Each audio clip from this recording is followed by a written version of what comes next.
அன்பர்களே, நண்பர்களே, உங்கள் வாழ்வின் இனிய காலை வணக்கம். இன்று 31/12, அதாவது இந்த வருஷம் கடைசி நாள் டிசம்பர் 31, அதாவது மார்கழி மாதம் 16ஆம் தேதி செவ்வாய்க்கிழமை, பிரதமை திதி, பூராட நட்சத்திரம். அப்போ சந்திராஷ்டமம் ரிஷபராசிக்காரர்களுக்கு உரியது. ராகுகாலம் காலை சாயங்காலம் 3லேருந்து 4:30 வரை, யமகண்டம் 9 to 10. நல்ல நேரம் காலையில் 7:45 8:45 வரை, சாயங்காலம் 4:45 5:45 வரை. நீங்கள் அணிய வேண்டிய உடையின் நிறம் சிவப்பு. தவிர்க்க வேண்டியது, அவாய்ட் பண்ணக்கூடியது பழுப்பு கலர்.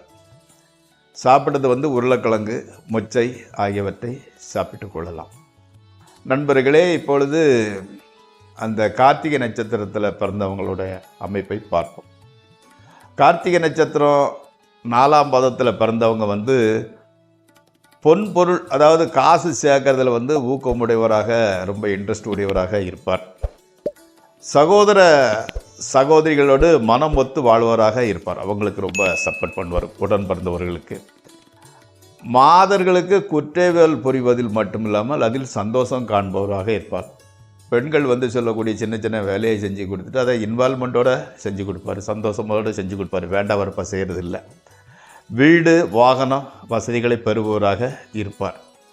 அதே மாதிரி இவருக்கு தாயாரை பகைத்து வாழ்வராக, அம்மாட்ட அப்பப்போ கற்று வந்துடும். அவர்கிட்ட பேசாமல் இருப்பார், இல்லை தனி குடித்தனம் பண்ணுறவராக இருப்பார்.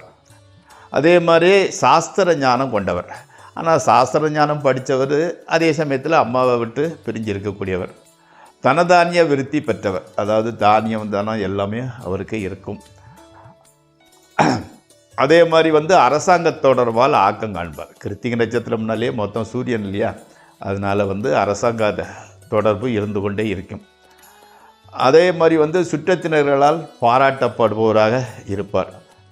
பிரச்சனை வந்துட்டால் அதை பின்வாங்காது எதிர்த்து போராடி அதை ஜெயிக்கக்கூடிய சாமர்த்தியம் படைத்த, கடின மனம் படைத்தவர் இவர். நண்பர்களே, இப்பொழுது நாம் ராசி பலன் நிகழ்ச்சிக்குள் செல்வோம். மேசராசி அன்பர்களே, இன்றைக்கி இந்த பெற்றோர்கள், உங்களோட அப்பா அம்மாவோட உடல்நிலையில் சற்று பாதிப்பு காணப்படுகிறது. வேலையில் அதனால் கொஞ்சம் உற்சாகம் இல்லை, ஏனதானு செய்ய வேண்டியதாக இருக்கிறது. கணவன் மனைவி உறவு பற்றி அவ்வளவு சிறப்பாக சொல்வதற்கு இல்லை. பொருள் இறப்பு, வீணலைச்சல் கூட உண்டாகின்றது. வெளியூர் பிரயாணத்தை ஒத்தி வைப்பது நல்லது. அடுத்து ரிஷபராசி. இன்றைக்கி உங்களுக்கு சந்திராஷ்டம தினம். அதனால் புதிய முயற்சிகளில் ஈடுபடுவது, வெளியூர் பிரயாணம் செய்வது போன்றவற்றை தவிர்க்க வேண்டும். முக்கிய விஐபிகளை சந்திக்காமல் இருப்பது நல்லது.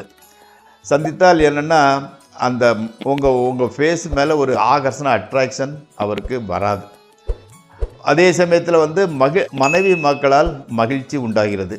எதிர்பாராத வகையில் சுற்றத்தினரின் ஆதரவும் கிடைக்கப்பெறுகிறீர்கள்.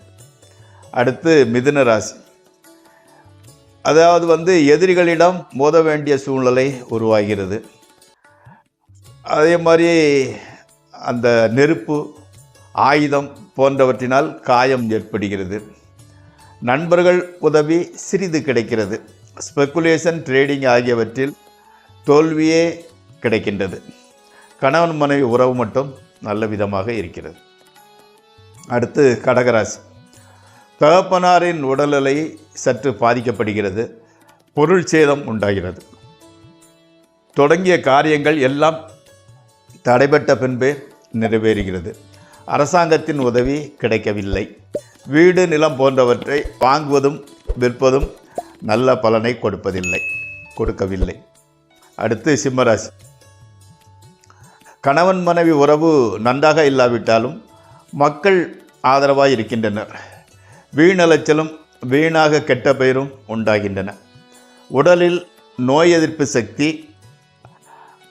அவசியம் குறைவாக இருப்பதால் அவசியம் சத்துள்ள காய்கறிகளை, சத்துள்ளவைகளை சாப்பிட்டு கொள்ளுங்கள். என்னென்னா டாக்டர்கிட்ட போகிறதுக்கு போல இங்கே மாதிரி சத்துள்ள ஆகாரங்களை சாப்பிட்டால் உடம்பு ஓரளவு நோய் எதிர்ப்பு சக்தியை பெற்றுக்கொள்கிறது. அடுத்து கன்னிராசி. பொன்பொருள் சேர்க்கை, மனை வாங்கும் யோகம் அல்லது வீட்டை புதுப்பிக்கும் நேரம் வந்துவிட்டது. அது நல்லபடியாக நடக்கிறது. குடும்பத்தில் சுபகாரியம் நிகழ்ச்சி ஒன்று நடக்கப் போகிறது. ஸ்பெகுலேஷன் ட்ரேடிங் போன்றவற்றில் நல்ல லாபம் கிடைக்கின்றது. கணவன் மனைவி உறவு கூட சுமூகமாகவே இருக்கின்றது. அடுத்து துளாராசி. நிறைந்த மன நிம்மதியும் மகிழ்ச்சியும் உண்டாகின்றன. எதிர்பாராத வகையில் பொருள் வளமும் நண்பர்கள் உறவினர்கள் உதவியும் கிடைக்கின்றன. குடும்பத்தில் மகிழ்ச்சிகரமான சம்பவங்கள் நடைபெறுகின்றன. பிரயாணங்களினால் நல்ல பலன் கிடைக்கிறது. அடுத்து விருச்சிக ராசி. பொன்பொருள் சேர்க்கையும் மனதிற்கு மகிழ்ச்சியும் ஏற்படுகின்றது. வீணலைச்சலை தவிர்ப்பது நல்லது.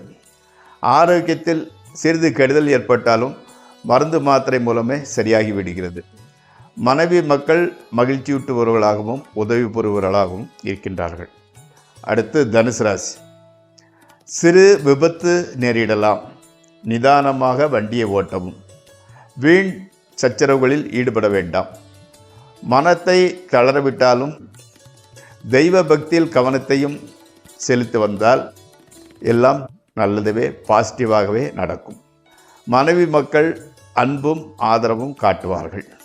ஸோ தெய்வ பக்தி என்பது முக்கியம். அடுத்து மகர ராசி. வயிறு சம்பந்தப்பட்ட நோய்கள் ஏற்பட வாய்ப்புள்ளது. மன அமைதி குறைஞ்சு போகிறது.